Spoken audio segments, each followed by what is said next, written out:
शहर के बाहरी इलाके में स्थित एक पुराने जर्जर मकान के पास एक एसयूवी कार की हेडलाइट अंधेरे को चीर रही थी। कार के अंदर बैठे इंस्पेक्टर खन्ना के चेहरे पर एक कुटिल मुस्कान थी, जिसकी परछाई डैशबोर्ड पर रखी एक रिवॉल्वर पर पड़ रही थी। सर, आज का शिकार कुछ खास लग रहा है, बगल वाली सीट पर बैठे कांस्टेबल ने अपनी घड़ी देखते हुए कहा। खन्ना ने एक सिगरेट सुलगाई और गहरी सांस ली। धंधा मंदा चल रहा है मुन्ना, पिछले 3 दिनों से कोई मछली हाथ नहीं लगी। आज जो भी सड़क से गुजरेगा उसकी जेब खाली किए बिना यहाँ से नहीं हिलना है। उसी समय दूर से स्कूटी की आवाज आई। वह तेज रफ्तार में थी। खन्ना ने तुरंत इशारा किया और कांस्टेबल ने बीच सड़क पर बैरिकेड लगा दिया। स्कूटी पर सवार लड़की का नाम था माया। उसकी आंखें लाल थी, चेहरे पर घबराहट और दुपट्टे से ढके चेहरे पर पसीने की बूंदें चमक रही थी। वह अपनी माँ के लिए अस्पताल जा रही थी, जिसकी हालत नाजुक थी। माया ने जोर से ब्रेक मारा। स्कूटी फिसलते फिसलते बची। सर प्लीज मुझे जाने दीजिए, मेरी माँ अस्पताल में आखिरी सांसें गिन रही है। डॉक्टर ने कहा है कि अगले 1 घंटे में ऑपरेशन नहीं हुआ तो सब खत्म हो जाएगा। माया की आवाज में करुणा थी जो किसी भी पत्थर को पिघला सकती थी, लेकिन खन्ना के लिए वह सिर्फ एक मुर्गा थी। उसने माया को ऊपर से नीचे तक देखा, फिर अपनी आंखों में एक नीच चमक लाते हुए कहा, बड़ी जल्दी में लग रही हो। हेलमेट कहाँ है और लाइसेंस कहाँ है? आज का चालान 10,000 होगा, पहले पैसे निकाल। सर मेरे पास पैसे नहीं हैं, मैं इलाज के लिए पैसे लेने बैंक जा रही हूँ, प्लीज इंसानियत के नाते मुझे जाने दीजिए, माया ने गिड़गिड़ाते हुए कहा। खन्ना का हंसने का अंदाज डरावना था। इंसानियत इस वर्दी के अंदर नहीं मिलती, सिर्फ कानून का खौफ मिलता है। और अगर पैसे नहीं है तो स्कूटी यहीं खड़ी कर, तुझे थाने चलना पड़ेगा। माया का दिल जोर से धड़कने लगा। उसे अपने फौजी भाई दीपक की याद आई, जिसने अभी कुछ देर पहले ही उसे फोन पर साहस बंधाया था। उसे लगा कि अगर वह आज इस जाल में फंसी तो उसकी माँ को कोई नहीं बचा पाएगा। उसने अपनी स्कूटी की डिग्गी से अपना बैग निकाला, जिसमें उसके भाई द्वारा भेजे गए 5 लाख रुपए थे। खन्ना की आंखें उन नोटों को देखकर चमक उठी। उसने लपक कर माया के हाथ से बैग छीन लिया। ओह, तो ये है असली नजारा? चोरी का पैसा लेकर भाग रही हो ना? नहीं, ये मेरे भाई के भेजे हुए पैसे हैं, माँ के ऑपरेशन के लिए। माया ने बैग को बचाने की कोशिश की, लेकिन कांस्टेबल ने उसका हाथ मरोड़ दिया। झूठ, फौजी की बहन और इतनी दौलत, यह काला धन है। आज तू मेरे सिकंजे में है माया, अब तू कहीं नहीं जाएगी। खन्ना ने नोटों की गड्डी को अपनी कार में रखा। माया वहीं सड़क पर गिर गई। वह चीख रही थी, रो रही थी, लेकिन आसपास कोई नहीं था जो उसकी मदद कर सकता। कोहरा गहरा होता जा रहा था, मानो नीति भी उस अन्याय को देखकर अपनी आंखें मूंद लेना चाहती हो। माया को समझ नहीं आ रहा था कि उसके सामने वह खड़ा यह खाकी वर्दीधारी इंसान नहीं बल्कि एक शैतान है, जिसने आज एक बेटी की आखिरी उम्मीद छीन ली थी। बंगले के पास खड़ी वह कार, अब बेरहम इंस्पेक्टर, सड़क पर बिखरी माया की टूटी चूड़ियां। उस दिन की यह शुरुआत एक ऐसे तूफान का संकेत थी जो शहर की नींव हिलाने वाली थी। दीपक को अभी तक इस बात की भनक भी नहीं थी कि सरहद पर देश की रक्षा करने वाला फौजी आज घर पर अपनी मां की रक्षा करने में नाकाम रहने वाला है। माया को घसीटते हुए पुलिस जीप की तरफ ले जाया गया। उसका मन पूरी तरह टूट चुका था, लेकिन आंखों में एक अजीब सी आग थी, बदले की आग। जीप के अंदर उस बैठे इंस्पेक्टर खन्ना ने अपने साथी कांस्टेबल रवि से कहा, इसे थाने ले जाकर एक पुरानी सेल में डाल दो, जहां रोशनी तक नहीं पहुंचती हो। इसे तब तक बाहर नहीं निकालना जब तक यह अपने इस काले धन का असली राज उगल नहीं देती। थाना पहुंचते ही माहौल और भी डरावना हो गया। खन्ना ने वह बैग मेज पर पटका। 5 लाख की नकदी को देखते हुए उसकी आंखों में लालच और चमक तेज हो गई। उसने फोन निकाला और अपने किसी ऊपरी संपर्कों को फोन किया और उसे स्मगलिंग का केस बनाने के लिए सलाह दी। माया को एक अंधेरी बदबूदार कोठरी में बंद कर दिया गया। उसे पानी का एक घूंट तक नहीं दिया गया। उधर अस्पताल से दीपक के फोन पर फोन आ रहे थे। उसका फौजी दिल अजीब सी बेचैनी महसूस कर रहा था। आखिरकार उसने वीडियो कॉल किया। फोन माया की जगह एक डॉक्टर ने उठाया। मिस्टर दीपक, आपकी माँ की हालत बहुत गंभीर है। ऑपरेशन करने के लिए पैसे जमा करने का समय निकल चुका है।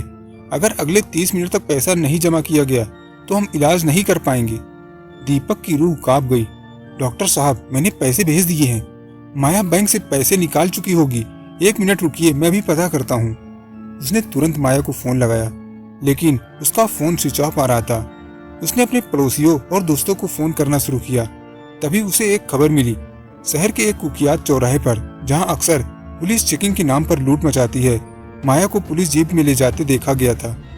दीपक का खून खौल उठा। उसने अपनी वर्दी पहनी, अपनी कमर में बेल्ट कसी और सीधे उस पुलिस थाने की ओर निकल पड़ा। रास्ते भर उसके दिमाग में अपनी माँ का चेहरा और माया की आखिरी आवाज गूंज रही थी।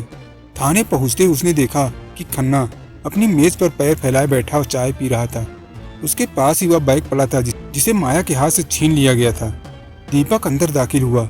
उसकी कद काठी और उसकी आंखों में गुस्सा देखकर खन्ना एक पल के लिए सहम गया, लेकिन अपने सत्ता के नशे में उसने तुरंत अपना आपा खो दिया। क्या है भाई, यहाँ क्या लेने आया है? खन्ना ने अपनी धौंस दबाते हुए कहा। दीपक ने अपनी आवाज को पत्थर जैसा सख्त रखा। इंस्पेक्टर, मेरी बहन माया के यहाँ है। उसने कोई अपराध नहीं किया है। वह अपनी मरती हुई माँ के लिए इलाज के लिए पैसे लेकर जा रही थी। खन्ना ठहाका लगाकर हंसा। ओह, तो तुम हो वो फौजी भाई। तुम्हारी बहन एक तस्कर है। वह काला धन लेकर भाग रही थी।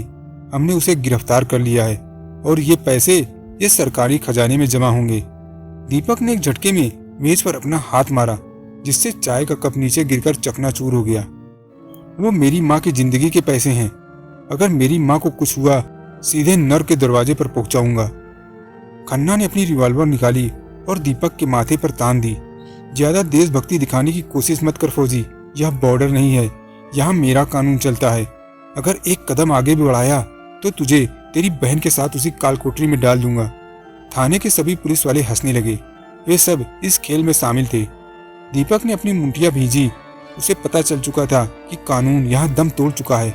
वह जानता था कि अब यहाँ शब्दों किससे नहीं बल्कि एक फौजी की ताकत से न्याय होगा। वह धीरे से पीछे हटा, अपनी आंखें खन्ना की आंखों में गड़ा दी। ठीक है इंस्पेक्टर, कानून तेरा है, लेकिन याद रखना, एक फौजी कभी हार नहीं मानता। अगर मेरी माँ की जान गई तो मैं इस थाने की ईंट से ईंट बजा दूंगा। जैसे ही दीपक थाने से बाहर निकला, उसे दूर से आने वाली एम्बुलेंस की सायरन की आवाज सुनाई दी। उसका दिल धक से रह गया। उसे लगा कि अब बहुत देर हो चुकी है। माया अभी भी कोठरी में कैद थी और उसकी माँ अस्पताल में अंतिम सांसें गिन रही थी। उसने अपनी बाइक स्टार्ट की और अस्पताल की ओर बढ़ा, लेकिन उसके मन में एक ऐसी प्रतिज्ञा ले ली गई थी जो आने वाले कल को लहूलुहान करने वाली थी। वह सिर्फ अपनी बहन को नहीं छुड़ाने वाला था, वह पूरे सिस्टम के इस गंदे चेहरे को दुनिया के सामने बेनकाब करने वाला था। दीपक की बाइक अस्पताल के सामने जाकर जोर से रुकी। अस्पताल के गलियारे में सन्नाटा छा गया, लेकिन वह सन्नाटा दीपक को चीखता हुआ सुनाई दे रहा था। अब वह आईसीयू के दरवाजे पर पहुंचा तो डॉक्टर का चेहरा देखते ही उसका सब कुछ लुट गया।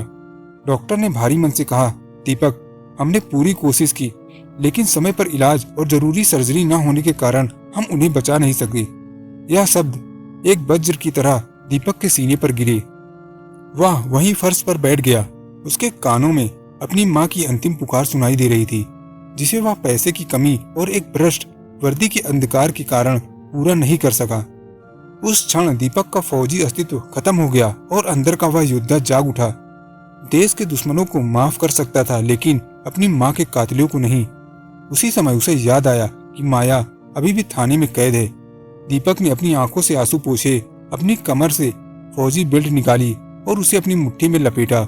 उसने ठान लिया था कि वह अब वर्दी की इज्जत नहीं बल्कि वर्दी को कलंकित करने वाले दरिंदरों को न्याय करेगा। वह वापस उस थाने की ओर बढ़ा। इस बार वह अकेला नहीं था, उसके साथ उसके वे फौजी साथी थे जिन्हें उसने फोन कर दिया था। 5-6 फौजी जो देश की सरहद पर दुश्मनी की गोली झेलने से नहीं डरते थे, आज शहर के अंदर उस गंदी राजनीति और भ्रष्टाचार के खिलाफ खड़े थे। थाने के बाहर पहुंचते ही दीपक ने खन्ना को देखा, जो अभी भी कुर्सी पर बैठकर किसी से फोन पर रिश्वत की बात कर रहा था। दीपक ने थाने का मुख्य दरवाजा लात मारकर तोड़ दिया। थाने में तैनात हवलदार ने अपनी बंदूकें निकाल ली, लेकिन उन फौजियों के सामने वे सब डर गए। खन्ना, दीपक की दहाड़ से पूरा थाना गूंज उठा। खन्ना चौंक कर खड़ा हुआ। दीपक, तू फिर आ गया? तुझे अपनी जिंदगी प्यारी नहीं? दीपक ने खन्ना के चेहरे पर एक जोरदार घूंसा मारा। खन्ना जमीन पर गिर पड़ा और उसके मुंह से खून निकलने लगा। दीपक ने उसे कॉलर से पकड़कर ऊपर उठाया। तूने मेरी माँ को नहीं मारा, तूने उस खाकी वर्दी का अपमान किया है जिसे पहनकर हम सरहद पर जान देते हैं। तूने एक गरीब बेटी की लाचारी का फायदा उठाया। तूने मानवता का कत्ल किया है। खन्ना हाँफते हुए बोला, मेरे पास पावर है, मैं तुझे जेल भेज सकता हूँ। दीपक ने हंसकर उसे जमीन पर पटक दिया। पावर? तुम्हारी पावर इस नोटों में है जो तुमने लूटे हैं। आज इस शहर की जनता देख रही है कि असल में वर्दी का सम्मान किसे कहते हैं। दीपक ने पास रखे टेलीफोन से मीडिया को फोन लगाया। कुछ ही मिनटों में पत्रकार और कैमरामैन थाने के बाहर जमा हो गए। दीपक ने खन्ना का वह काला चिट्ठा, वह पैसे, वह बैग और उसकी उन 3 औरतों के साथ मिली भगत के सबूत मीडिया के सामने रख दिए, जिन्हें उसने जेल में सड़ा रखा था। माया को कोठरी से बाहर निकाला गया। वह पूरी तरह टूट चुकी थी, लेकिन अपने भाई को देखकर वह फूट फूट कर रोने लगी। दीपक ने माया को गले लगाया। रो मत माया, माँ का बदला ले लिया गया है। अब ये शहर इस शैतान का चेहरा नहीं देखेगा।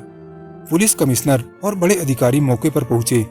मीडिया की लाइव कवरेज ने खन्ना के पूरे नेटवर्क को बेनकाब कर दिया था। जो इंस्पेक्टर कुछ घंटे पहले कानून बना रहा था, वही अब हथकड़ियों में था।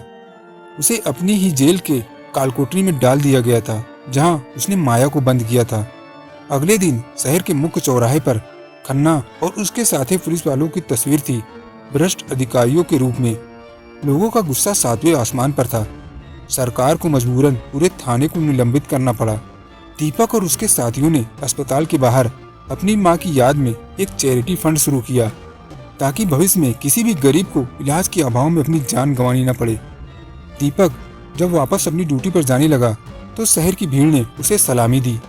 माया के चेहरे पर अब एक सुकून था।